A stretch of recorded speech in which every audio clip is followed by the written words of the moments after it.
Hello guys, ఒక్కసారి ఈ song అయితే వినేసేయండి. ఇష్టమే లేని దాని కోసం ఆరాటం ఎందుకు పడతావురా? కష్టమే ఎంతున్నా గాని బయటకు నవ్వుతుంటావురా. సాంగ్ లిరిక్స్ కానీ ఆ బ్రో యాక్టింగ్ అయితే చించేసిండు. ఈ సాంగ్ ప్రోమో మన స్వరచిత్ర క్రియేషన్స్ యూట్యూబ్ ఛానల్ పేజ్లో ఉంది, వెళ్ళి చెక్ చేయండి. వాళ్ళ ఫుల్ సాంగ్ కోసం ఛానల్ని సబ్స్క్రైబ్ చేయండి, లైక్ చేయండి, షేర్ చేయండి. ఫుల్ సాంగ్ మాత్రం 21 ఆగస్ట్ ఈ ఫ్రైడే రోజు అయితే రిలీజ్ అవబోతుంది. సాంగ్ మాత్రం చాలా బాగుంది, హార్ట్ టచింగ్ సాంగ్ అయితే. స్వరచిత్ర క్రియేషన్స్ పేజ్ లింక్ అయితే నేను మన కామెంట్ సెక్షన్లో పిన్ చేస్తాను, just go and watch it.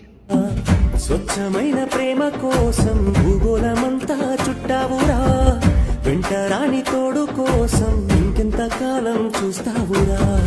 కథ నాదే, కథకు ప్రాణం పోసేది నేనే. కథ నా ప్రపంచానికి పరిచయం చేసింది నేనే.